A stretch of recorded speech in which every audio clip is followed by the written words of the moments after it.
Essa estrofe no hino 238 em português fala da declaração do Senhor, podemos dizer com alegria, que é tão glorioso. Quão bom é que Cristo pode ser engrandecido em mim. Em nada serei envergonhado, pois Ele será aplicado em todas as coisas. Seja em bênção, morte ou vida, Cristo será testificado através de mim. Como nos alegramos por poder declarar a todo mundo que temos Cristo e vivemos Cristo, expressamos Cristo. As pessoas do mundo buscam coisas que nós não queremos, e o que temos é o que o povo do mundo não tem. Somos um povo abençoado, temos uma porção especial de desfrute, que é Deus em Cristo como Espírito, tornando-se nossa alegria, tornando-se nosso desfrute e até mesmo nossa experiência. Aleluia! Nós agradecemos ao Senhor por isso. Agora chegamos à mensagem 4. É uma mensagem sobre experimentar Cristo. É muito importante para todos nós. Onde vemos que Cristo é tão precioso. O que vem a seguir, definitivamente, é que esse Cristo tem de tornar-se a nossa experiência. O tema geral desta conferência é o coração da revelação divina. Esses 4 livros, cada um desses 4 livros está centrado nesse Cristo glorioso, o Cristo ressurreto, o Cristo subjetivo. Por fim, esse Cristo torna-se o nosso desfrute. E isso deve ser trazido para a nossa experiência. O título desta mensagem é Filipenses, experimentar Cristo tomando-o como tudo.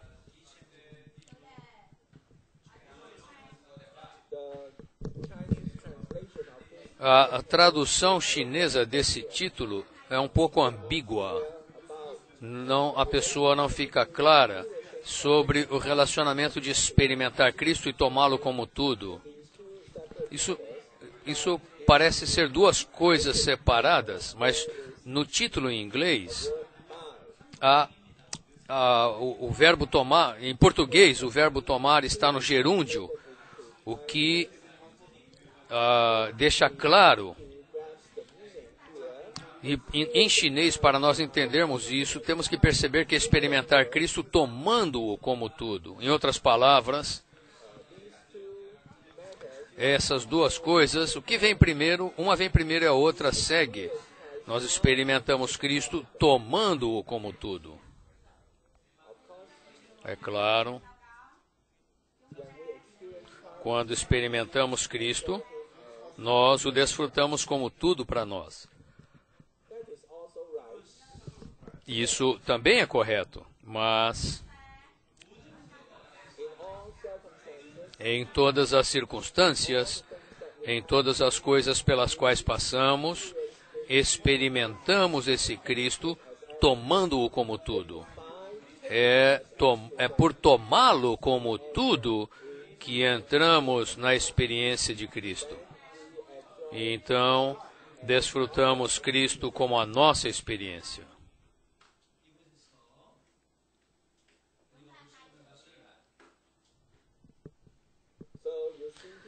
Portanto, você vê aqui que experimentar é uma coisa,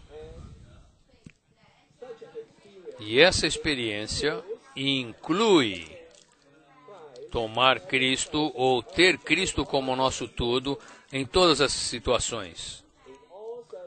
Em todas as situações, todas as circunstâncias, Se nós experimentamos ou não Cristo, depende de se nós estamos ou não tomando-o como tudo. Por exemplo, estamos aqui neste estádio e estamos desfrutando a luz elétrica. Por que estamos desfrutando a luz elétrica? Porque as lâmpadas elétricas recebem o suprimento da energia elétrica. Portanto, as lâmpadas são enchidas com eletricidade e a eletricidade é expressada através disso. O que provém dessa eletricidade, o que surge é a luz. Portanto, a eletricidade enchendo as lâmpadas, ela é expressada e torna-se o nosso desfrute. Portanto, o resultado é que temos 3 passos. O primeiro passo é receber o suprimento da energia elétrica. O segundo é expressar os efeitos da eletricidade.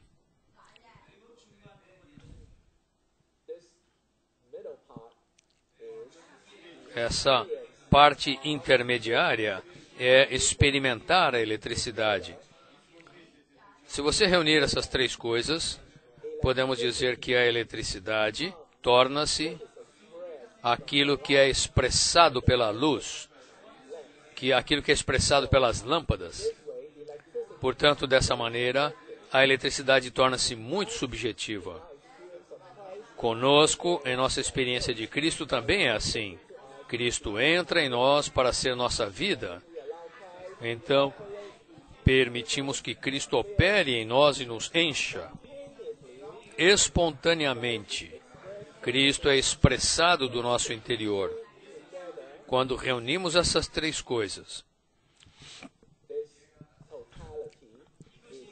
a totalidade disso é a nossa experiência de Cristo.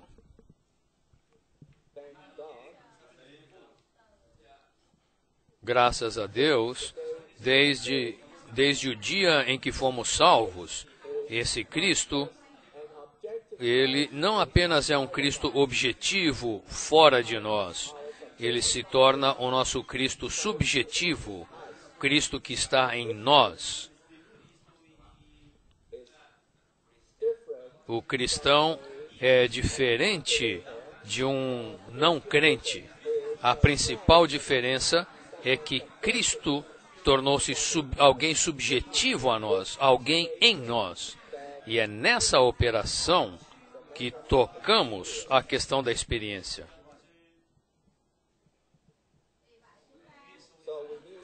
Então, precisamos passar por esses pontos, um por um.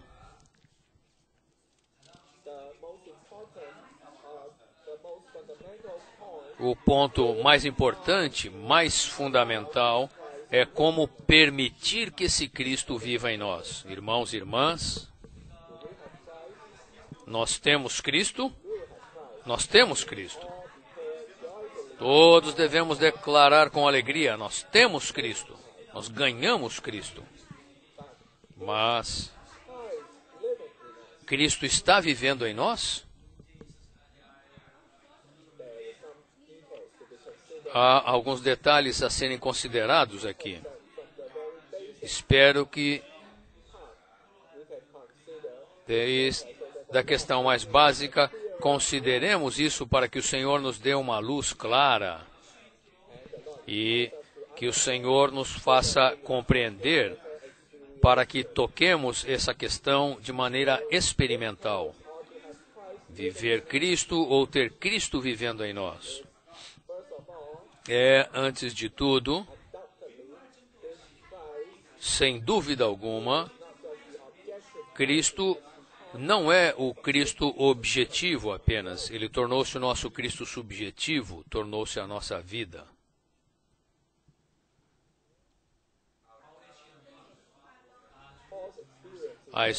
A experiência de Paulo é muito clara. Quando ele tocou o Cristo ressurreto, esse Cristo ressurreto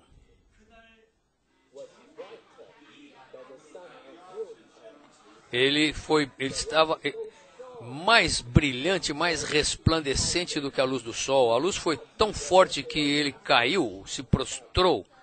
Ele tocou o Cristo ressurreto. Naquele momento ele tocou Cristo.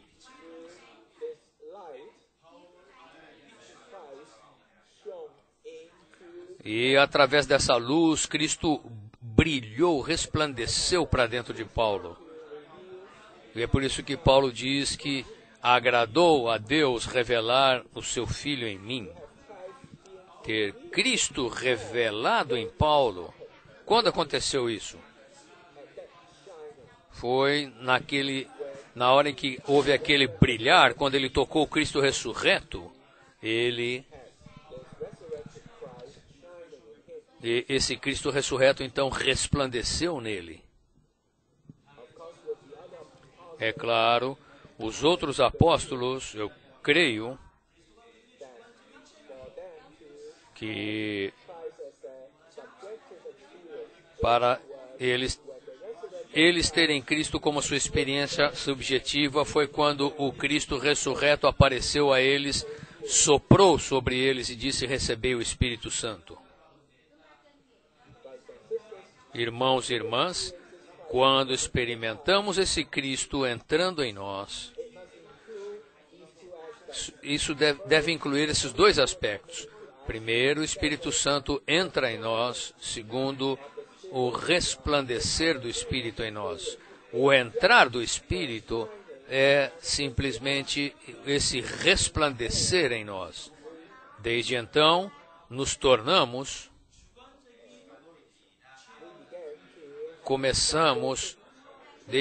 começamos a ter experiências subjetivas com esse Cristo ressurreto. Esse Cristo ressurreto começa a ter um relacionamento subjetivo conosco. Cristo se torna a nossa vida e nossa experiência em vida. Hoje somos salvos, esse Cristo ressurreto está em nós. Deixe-me conferir com vocês, irmãos e irmãs. Será que compreendemos que agora há alguém em nós? Será que sentimos que algumas coisas ocorrem em nós, acontecem em nós, porque temos o Cristo ressurreto em nós? Porque esse Cristo ressurreto vive. Portanto, quando Ele está em nós para ser nossa vida, Ele é aquele que vive. A história de vida que ocorre em nós. É necessário que cooperemos com Ele. Cristo vive em nós. Por um lado,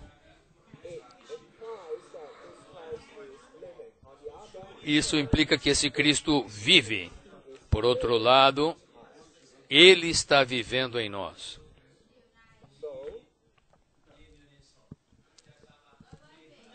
Portanto, nossa cooperação com Ele está muito envolvida nisso.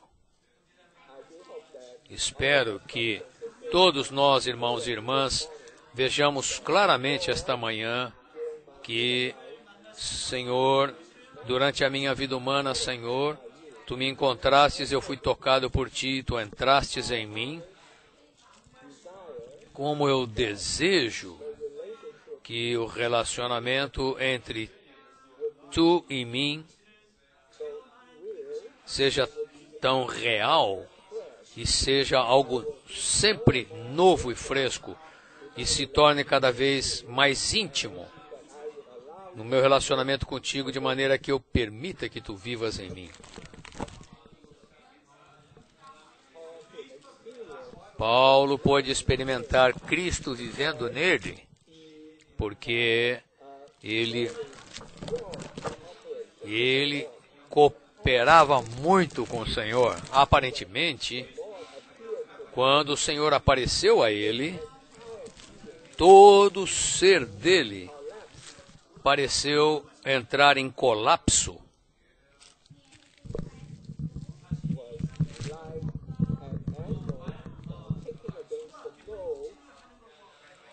Ele era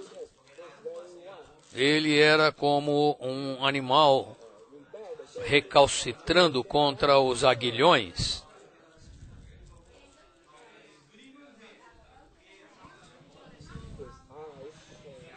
Os olhos de Paulo, então, foram cegados. E Paulo se prostrou, ele caiu totalmente diante de Deus e se arrependeu. Então, quando Ananias foi enviado pelo Senhor para vê-lo, Deus mostrou uma visão a Ananias, que esse jovem, Saulo,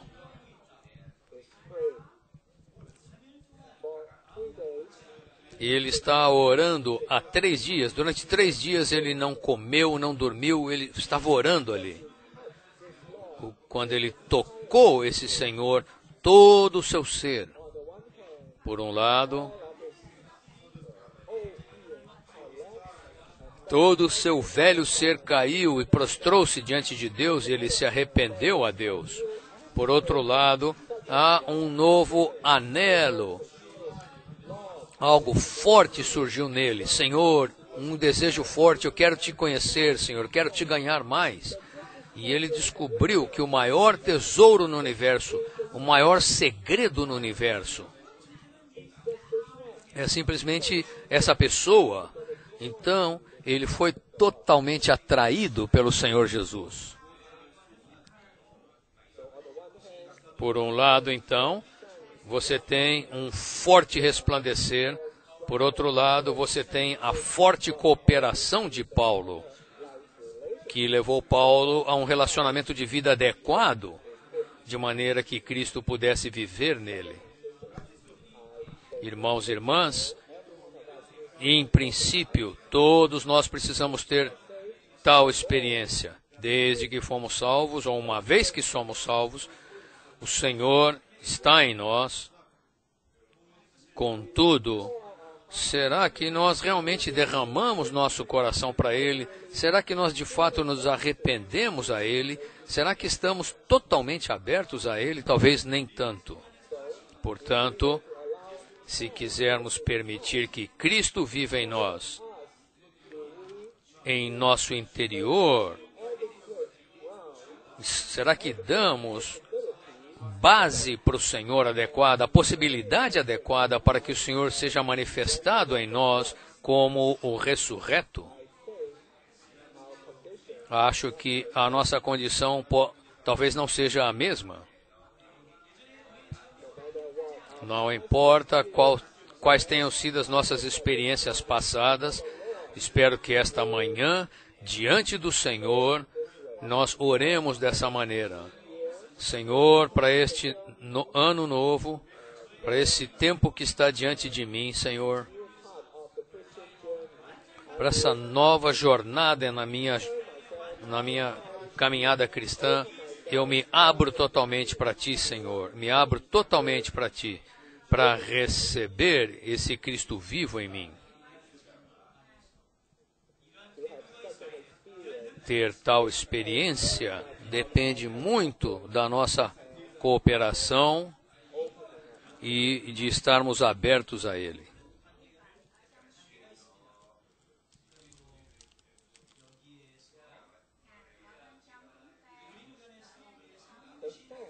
O fato é que Cristo está em nós como nossa vida, mas precisamos cooperar com esse fato. Ok? Vamos continuar. Como vivemos Cristo? Como permitimos que Cristo viva em nós?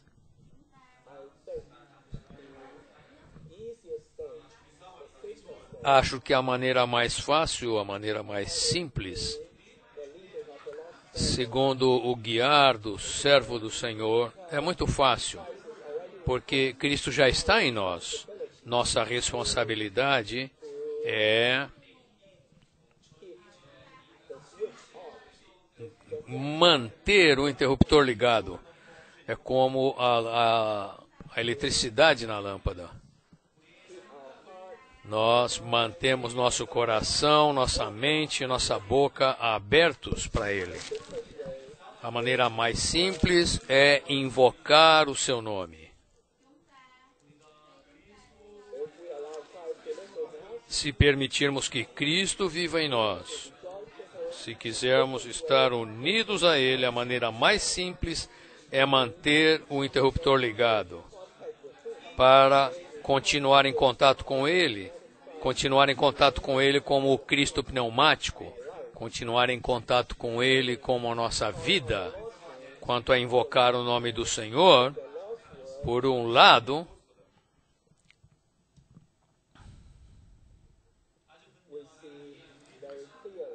vemos pela palavra do Senhor de maneira muito clara que quando somos salvos, o Senhor é o Espírito, Ele é o Espírito que dá vida, Ele entrou em nós para ser nossa vida.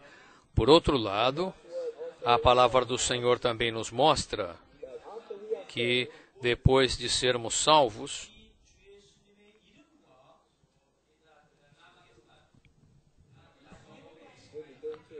começamos a ter um relacionamento com o nome do Senhor. Então, sempre que invocamos o seu nome, somos batizados nesse nome. E nos tornamos alguém que está sob esse nome, que pertence a esse nome. E nesse nome somos unidos ao Senhor. Portanto, esse nome representa a pessoa ressurreta. O Senhor tornou-se nossa pessoa, tornou-se nossa vida. Portanto, quando invocamos esse nome, na verdade, estamos contatando essa pessoa. Com nossa boca invocamos esse nome, com o nosso coração contatamos essa pessoa. Aquele em quem cremos, aquele para quem nós vivemos é o Senhor Jesus. Então, sempre que invocamos o nome do Senhor,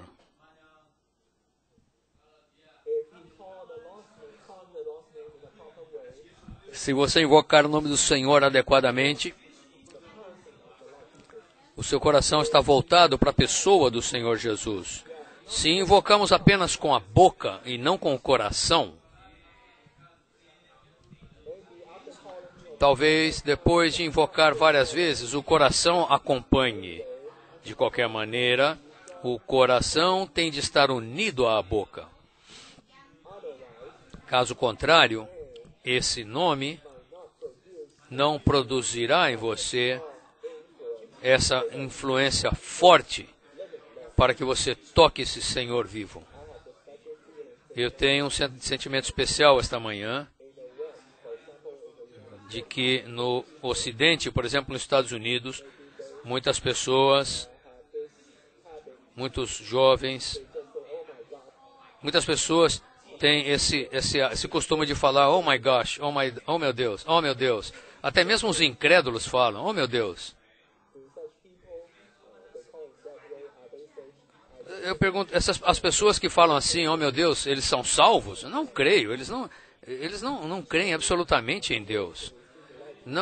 Eles não estão dispostos a receber o Senhor Jesus como seu Salvador.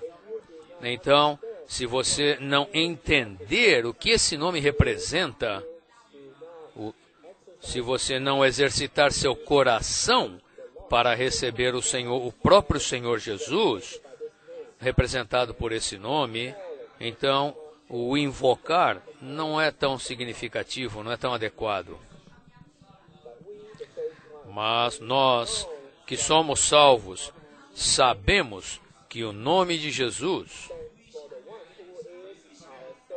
é o nome daquele que é o nosso Salvador, que é a nossa vida, que vive em nós. Portanto, quando invocamos o seu nome, por um lado, quando você invoca o nome dele, por um lado você invoca, por outro lado o seu coração acompanha o seu invocar e você é atraído para o Senhor. Quando a sua boca se abre e o seu coração acompanha, e o seu coração se abre, então o Espírito toca o Senhor. Dessa maneira, o Senhor, que é aquele que vive, torna-se de uma maneira orgânica relacionado com você. Então,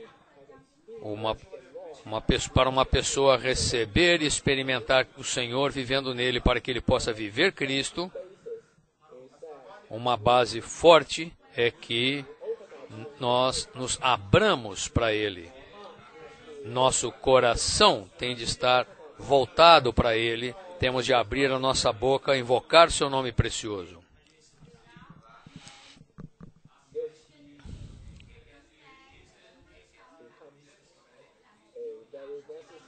E isso se torna uma condição muito necessária para experimentarmos Cristo, de maneira que o Senhor seja manifestado como aquele que vive em nós.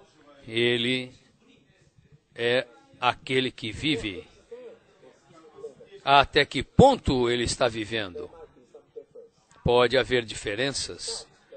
Para algumas pessoas, o Senhor vive, mas de uma maneira muito fraca, muito débil. Para outros irmãos e irmãs, em outros momentos, nós tocamos o Senhor Jesus, vivendo em nós, de uma maneira muito forte, de uma maneira muito poderosa, cheio de sentimentos, cheio de impacto.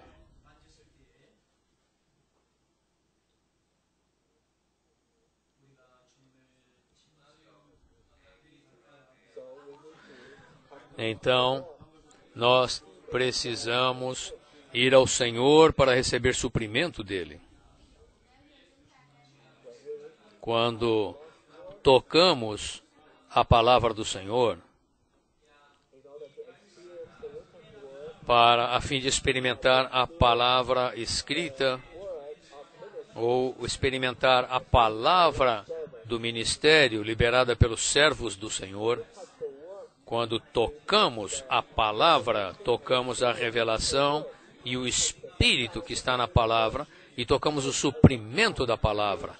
Esse suprimento faz com que nosso espírito seja fortalecido.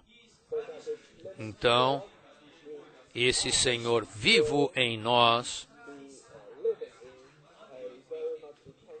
estará então vivendo de uma maneira muito intensificada. Então, por um lado, como tocar o Senhor?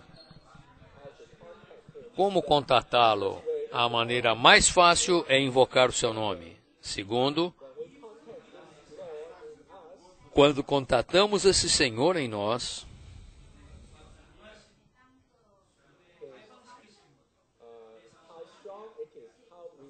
quão forte é isso? Quão liberado é esse contato? Isso depende muito do nosso contato em sua palavra, do suprimento da palavra. Portanto, para vivermos Cristo,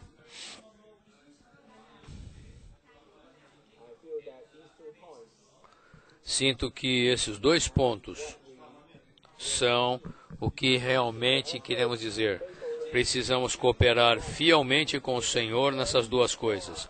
Primeiro, invocar o seu nome, receber seu suprimento, deixar que ele nos nutra e nos alimente para que o nosso espírito seja fortalecido.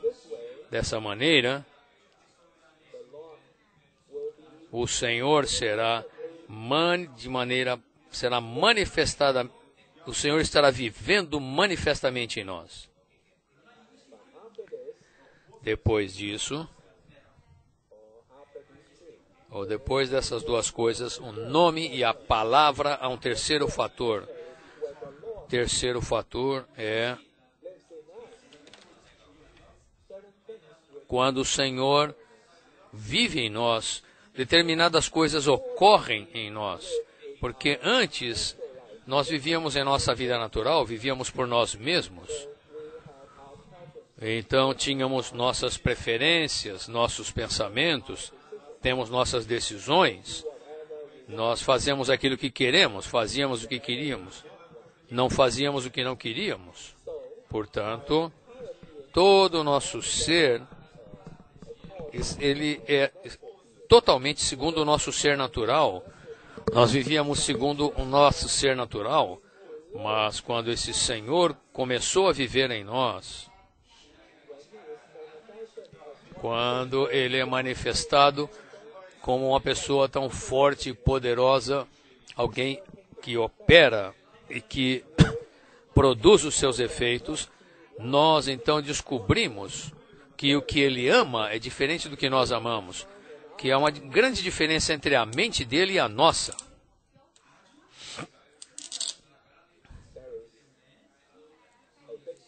Há uma grande diferença entre os pensamentos dele e os nossos pensamentos. E aí vem o problema.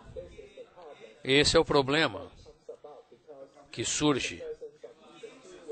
Porque aí há a presença de duas vontades, duas mentes e duas emoções. Então, haverá então essas histórias de conflito.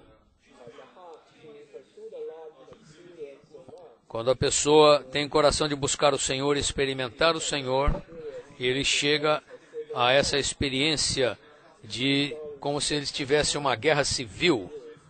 Essa história vai acontecer em você, porque o Senhor é vivo, Ele não permite que você faça certas coisas.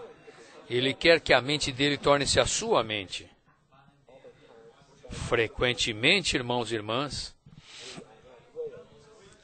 não estamos dispostos a nos submeter a Ele.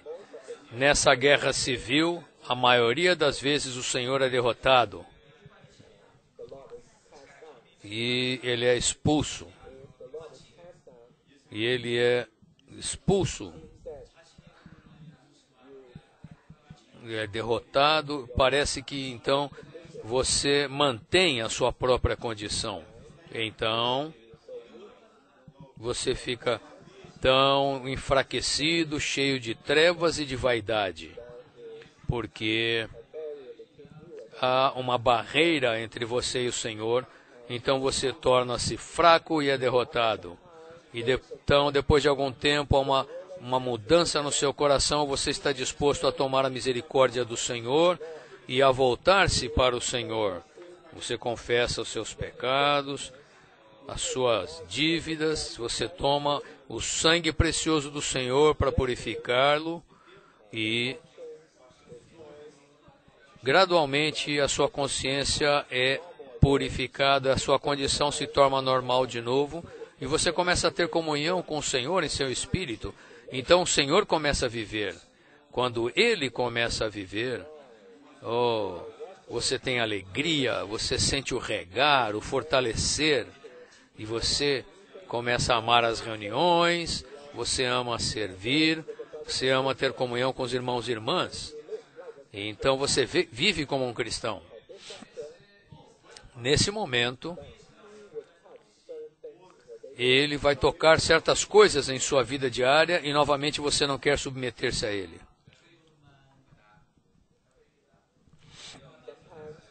Às vezes você cede, mas depois você volta a permanecer no seu ego, em si mesmo.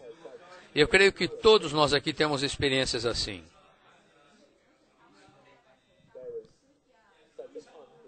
Há esse conflito entre a vida do Senhor e a nossa vida.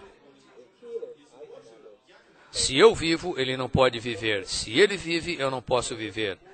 Então, às vezes nós o deixamos viver, às vezes nós nos sentimos frustrados, deprimidos, e às vezes, depois de algum tempo de depressão, você é restaurado, volta para a vida da igreja, é restaurado. Mas algumas pessoas que não têm uma vida da igreja boa podem ficar deprimidos durante uns 3 meses. É uma pena que nós só temos apenas 4 períodos de 3 meses por ano. Então, às vezes, você está forte, mas a maioria do tempo você está fraco.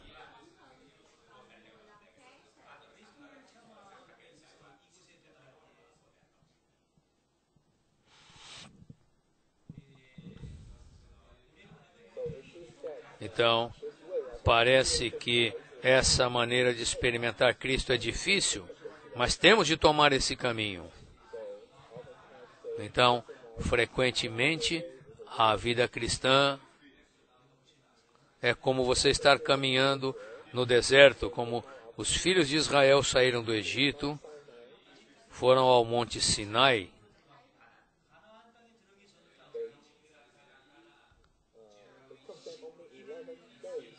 e seria necessário apenas 11 dias para que eles entrassem na boa terra. É uma viagem de apenas 11 dias, mas eles gastaram 38 anos. O que eles fizeram nesses 38 anos? Ficaram peregrinando, dando voltas e voltas. Oh, nós falamos, filhos de Israel, porque eles eram tão lentos, foram tão lentos e gastaram 38 anos para fazer uma viagem de 11 dias? Irmãos e irmãs, quantos de vocês foram salvos há 38 anos? Após esses 38 anos, você já entrou em Cristo, em sua plenitude, como é tipificado pela boa terra? Assim como Paulo disse, para mim o viver é Cristo. Eu não creio. Pelo menos eu não sou tal pessoa, ainda não alcancei esse estágio. Nós, sem dúvida, precisamos da misericórdia do Senhor para experimentar Cristo. A maneira de o tocarmos é muito simples, mas o preço que temos de pagar é que se você quer que Ele viva, você não pode viver por si mesmo. Portanto, no livro de Filipenses, ele fala de engrandecer Cristo e unir-se a Cristo. Paulo fala que nós precisamos estar no poder da sua ressurreição, ser conformados à sua morte.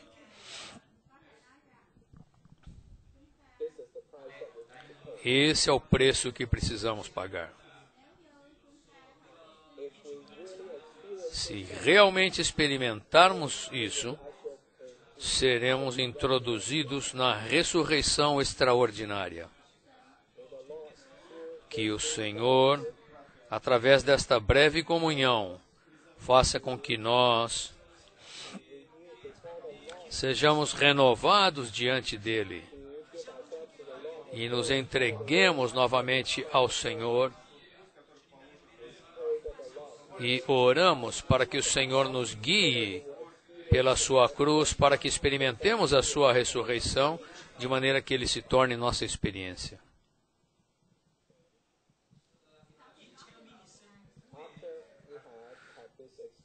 Após termos tido essa experiência, então nós tomaremos Cristo como tudo. Tal Cristo, em todas as circunstâncias, se tornará nosso suprimento.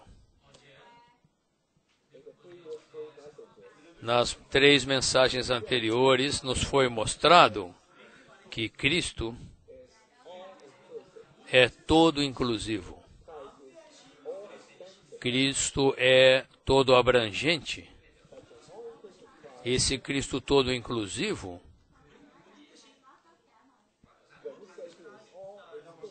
quando dizemos que Ele é todo inclusivo, não queremos dizer que Ele tem tudo, mas queremos dizer que Ele é tudo. E para Ele ter tudo, quando o Senhor Jesus estava nesta terra, em sua encarnação, quando Ele andou por esta terra, seus apóstolos Pedro, João o seguiram. Eles descobriram que esse Cristo inclui todas as coisas. Ele é onisciente, é onipotente, Ele tem essas virtudes excelentes. Os discípulos viram que Ele era Deus Criador, o Senhor do universo, veio para esta terra. Mas Cristo experimentado por Paulo é não apenas aquele que é todo inclusivo e tem todas as coisas. Na verdade, em sua ressurreição, ele torna-se tudo, ele é tudo.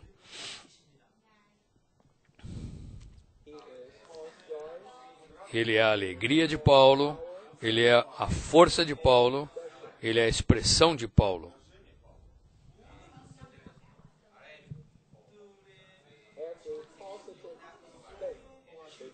Todas as coisas positivas no universo têm Cristo como realidade.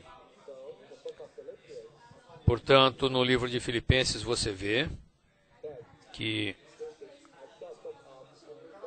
esse é um livro curto de apenas 4 capítulos, mas que nos mostra que esse Cristo é tudo para Paulo. O Senhor não deu a Paulo coisa alguma além de si mesmo. Antes é o próprio Senhor tornando-se tudo para Paulo. Por exemplo, no livro de Filipenses,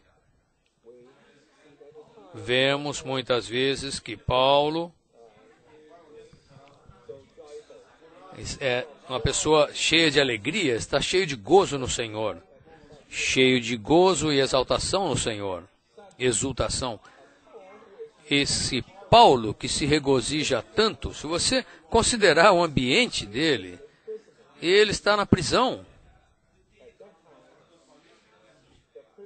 Naquele momento, a prisão no inverno. Será que tinha aquecedor lá na cadeia? Tinha ar-condicionado?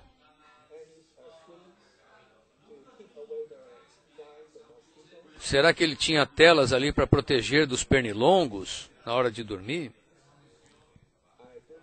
Eu creio que a prisão na qual Paulo estava era como um lugar para gado. Contudo, Paulo testificou que ele estava cheio de gozo. Ali mesmo, lá em Roma, há uma pessoa, Paulo, nessa prisão. Paulo está na prisão, em Roma, um palácio onde está César, o imperador. Compare essas duas pessoas, César no palácio e Paulo na prisão. Qual era mais feliz? Quem era mais feliz? Ser um rei deve ser uma coisa feliz, alegre. Todos nós pensamos que nos alegraríamos se fôssemos um rei. Nós pensamos assim porque nunca fomos um rei.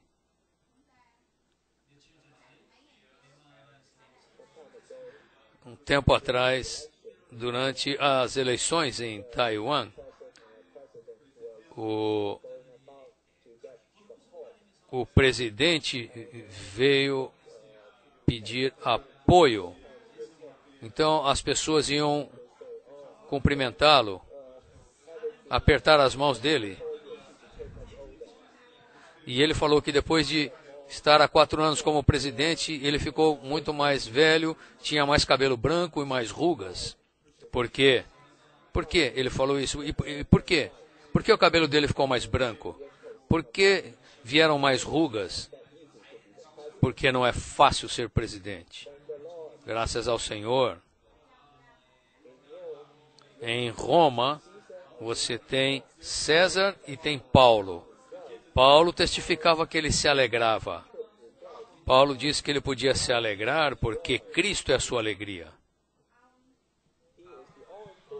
Ele é o Cristo todo inclusivo, tornando-se alegria para Paulo. Esse Cristo não apenas é a alegria, essa alegria é toda abrangente. Toda abrangente. Quando falamos toda abrangente, significa... Quando nós falamos tudo inclusivo, significa que ele é tudo. Tudo que você precisa, Cristo é. Cristo é amor, Cristo é luz, Cristo é força, Cristo é honra, Cristo é humildade, Cristo é sabedoria. Todas as coisas positivas no universo Ele é. E quando dizemos que ele é abrangente, significa que em cada item da sua pessoa, ele não é como um copo de água que acaba, mas é ilimitado, ilimitado. O Senhor é ilimitado, a sabedoria dele é ilimitada, a sua força é ilimitada, sua luz é ilimitada. Esse Cristo tornou-se a sua vida para tornar-se sua experiência. Irmãos e irmãs, diante do Senhor,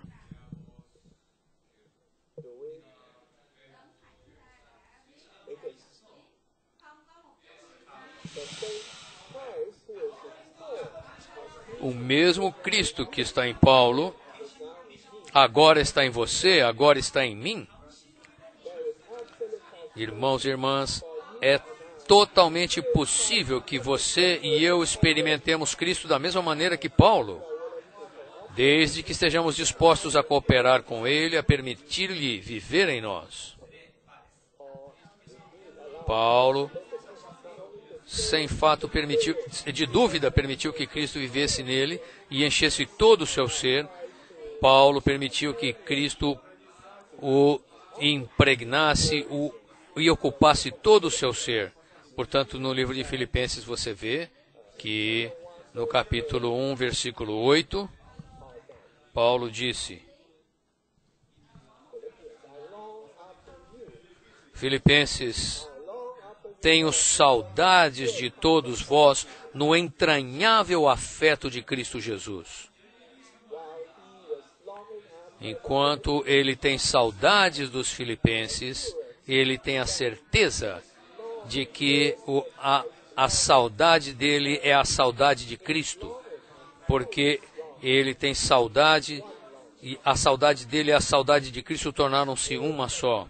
No capítulo 2, versículo 5, ele disse: Tende em vós esta maneira de pensar, que houve também em Cristo Jesus.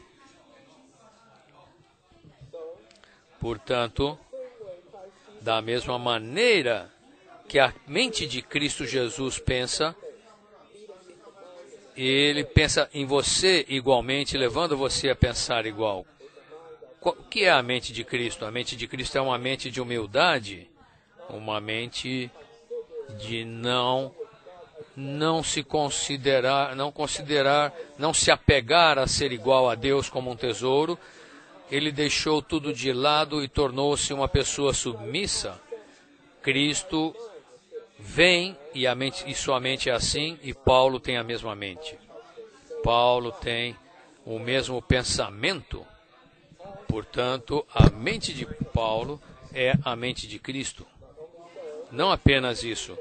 No capítulo 2, versículo 13, ele diz: Porque é Deus quem opera em vós tanto o querer como o realizar para o seu bom prazer. Porque, por causa da sua operação em nós, temos um querer e o realizar para o bom prazer de Deus.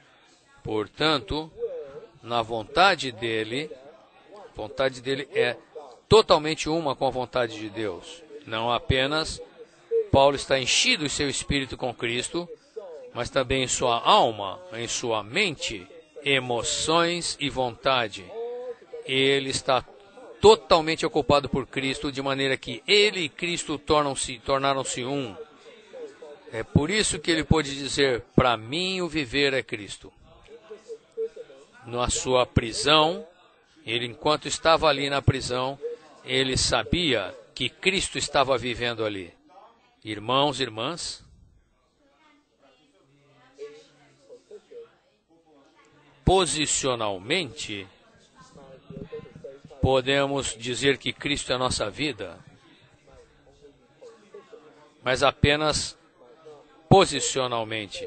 Mas talvez, quanto à nossa índole, não sejamos capazes de dizer que para mim viver é Cristo, porque ainda sou eu que vive. Porque para mim viver ainda sou eu. Mas Paulo disse: para mim viver é Cristo. Quanto o seu olho, seus olhos Aqui temos mais de 10 mil pessoas. Temos representantes de 38 países aqui. São simplesmente... Se fosse apenas nossos olhos, não valeria tanto. Mas se todos nós, 18 ou 19 mil pessoas que estão aqui, se todos nós fôssemos Cristo, considere isso. Qual seria essa condição?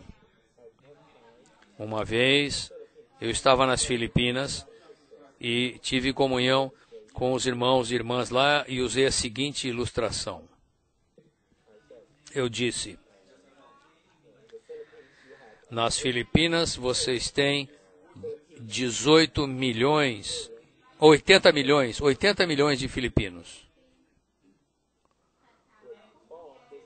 80 milhões de filipinos formam esse país chamado Filipinas.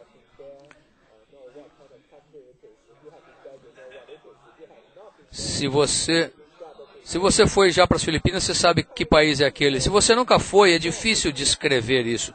O tipo de pessoas forma o tipo de país. Eu diria que nas Filipinas, em vez de 80 milhões de filipinos, tivéssemos ali 80 milhões de macacos vivendo nessas 7 mil ilhas das Filipinas. O que se tornaria o país das Filipinas? É claro que se tornaria um país muito diferente. Seria um país de macacos. Mas, se esse país das Filipinas tivesse 80 milhões de Jesus vivendo ali, o que se tornaria esse país? Seria tão diferente. Agora, não temos 80 milhões.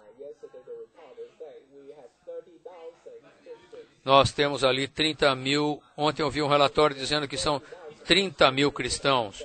Mesmo que sejamos 30 mil cristãos ali, não há 30 mil cristos. Portanto, as Filipinas ainda são as Filipinas.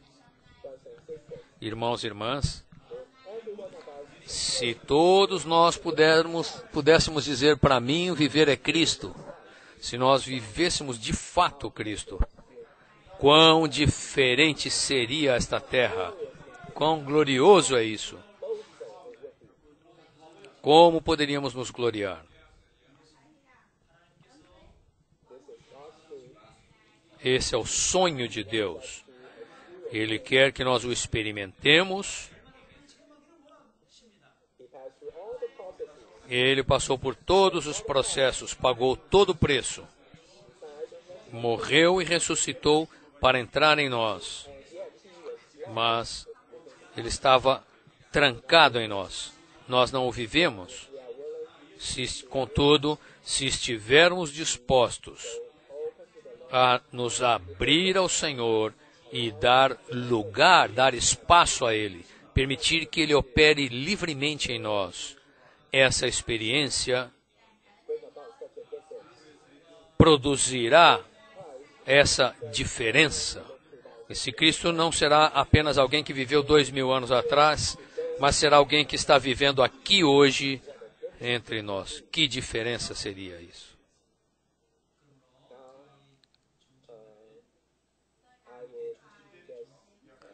Agora, eu vou só indicar os pontos principais. Primeiro, precisamos tomar Cristo como o nosso viver. Quando tomamos Cristo como o nosso viver,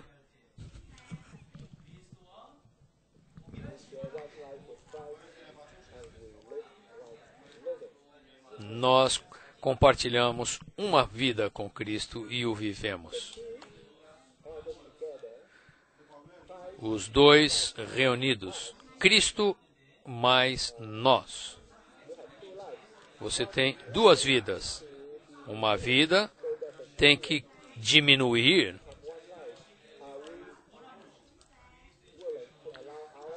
Será que estamos dispostos a permitir que a nossa própria vida diminua para que Cristo seja a nossa vida? Quando cremos no Senhor, quando somos batizados, dizemos, Senhor, estou disposto a ser batizado em sua morte, quero ser sepultado em sua morte. Dessa maneira, quando saímos da água, já não somos mais nós que vivemos, mas Cristo vive em nós. a partir daquele dia, não apenas devemos ter essa declaração, essa atitude, mas mais do que isso, precisamos ter tal experiência. E nessa experiência, os pontos básicos já compartilhamos. Primeiro, devemos manter o nosso interruptor ligado para contatar o Senhor vivo. Segundo, continuar a receber o suprimento e nutrição do Senhor, de maneira que o Senhor de fato é o Espírito 7 vezes intensificado, esse intensificado em nós. E terceiro, voluntariamente permitimos que o Senhor nos transforme metabolicamente, para que sejamos introduzidos na experiência da sua cruz, morrendo com Ele, para viver a vida de ressurreição. Dessa maneira, seremos achados alguém que não vive na lei, mas vive em Cristo. O que é viver na lei? Viver na lei significa que você está trabalhando, você está fazendo tudo por si mesmo. Nossos velhos ancestrais, sejam judeus ou gentios, por todas as gerações, faziam as coisas apenas segundo o seu esforço próprio. Deus sabe que o resultado disso é fracasso total, fraqueza, e resulta apenas em situações miseráveis. Portanto, hoje, precisamos ser libertados da esfera da lei. Já não sou eu que trabalho, mas é Cristo que vive em mim.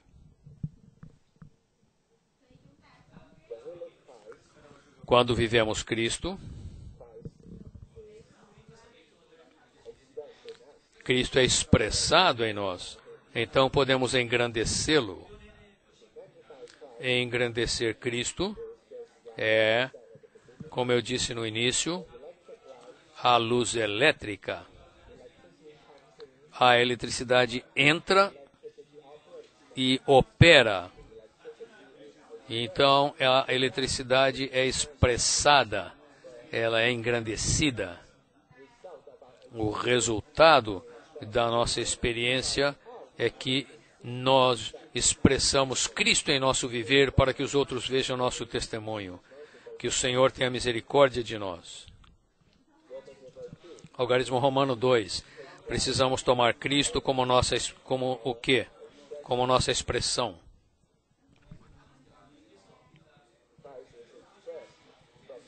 Cristo é expressado a partir do nosso interior.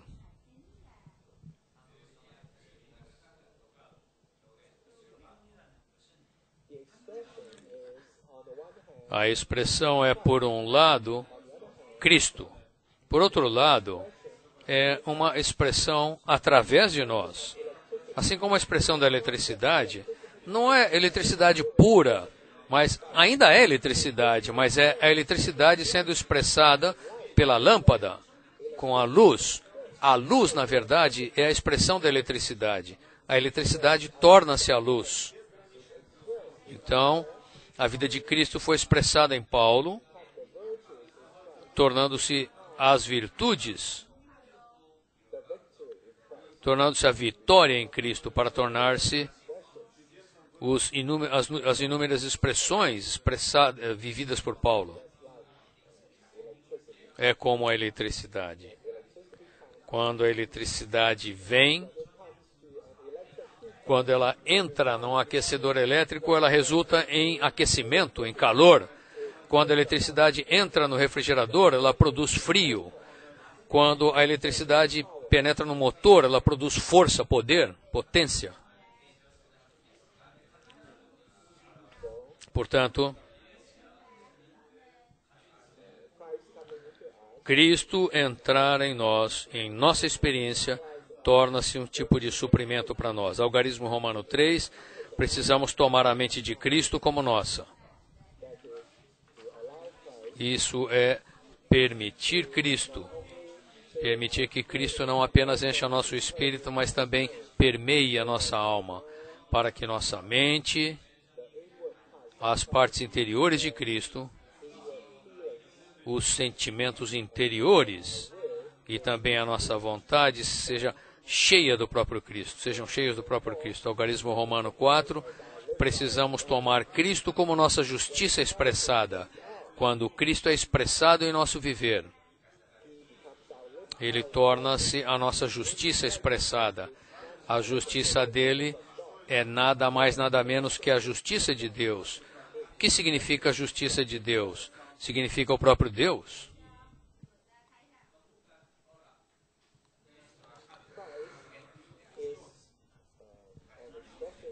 Cristo é uma expressão de Deus.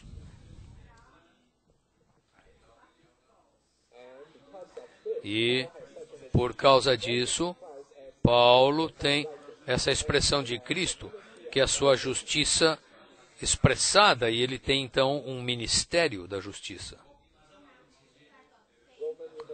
Algarismo Romano 5. Precisamos considerar o conhecimento de Cristo como algo sublime. Aqui você tem a sublimidade do conhecimento de Cristo.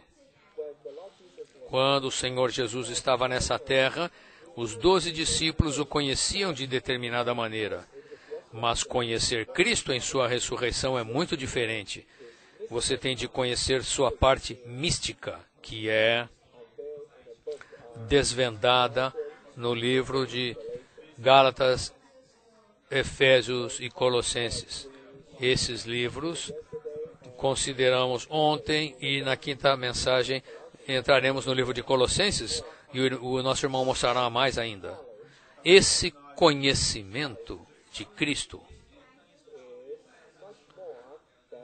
é muito mais do que o conhecimento que os discípulos tinham quando seguiram o Senhor Jesus na carne. Esse conhecimento de Cristo em sua ressurreição é sublime, é excelente. Precisamos ver a sublimidade, a sobreeminência, o valor sobreexcedente de Cristo. Irmãos e irmãs, Cristo em vocês, Cristo em mim, precisamos experimentar mais. Parte dessa experiência é avançarmos cada vez mais em revelação. E então entraremos no coração da revelação divina. Chegamos a esses 4 livros para ver a revelação divina, e esses 4 livros suplantam muito a revelação nos evangelhos. Portanto, Paulo considerava o conhecimento de Cristo sublime, como algo sublime. Esse conhecimento é ilimitado. Portanto, quanto mais Paulo conhecia Cristo, mais ele buscava Cristo em todas as suas riquezas. Ele buscou a tal ponto que ele percebeu que a meta da sua vida humana é Cristo. Então ele tomava Cristo como seu alvo e avançava nessa corrida celestial.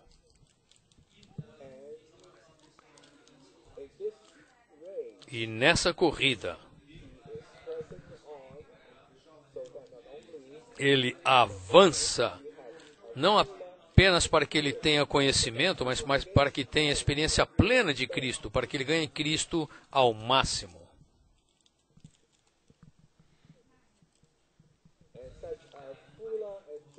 E esse desfrute pleno de Cristo ainda não é ao máximo.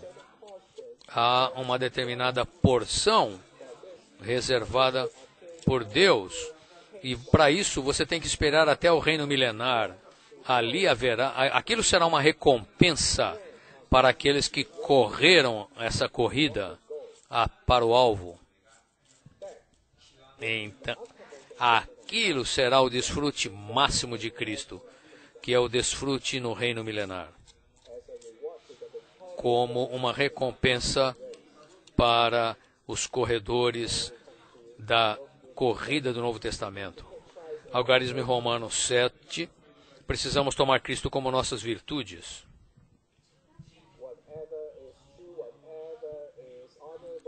Tudo que é verdadeiro, tudo que é honrável, tudo que é justo, tudo que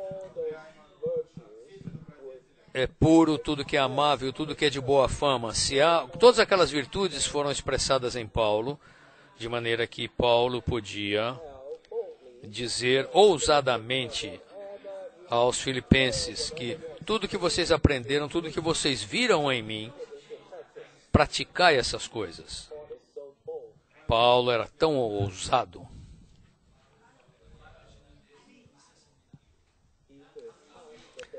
Ele pôde exortar os filipenses a praticar aquelas coisas que eles haviam aprendido, recebido, ouvido e visto nele. Dessa maneira, o Deus da paz seria com eles. Oh, que ousadia! Em Algarismo Romano 8, precisamos tomar Cristo como nossa força. Paulo podia dizer que, não importando quais fossem as circunstâncias, tudo posso fazer naquele que me fortalece. Tudo posso naquele que me fortalece.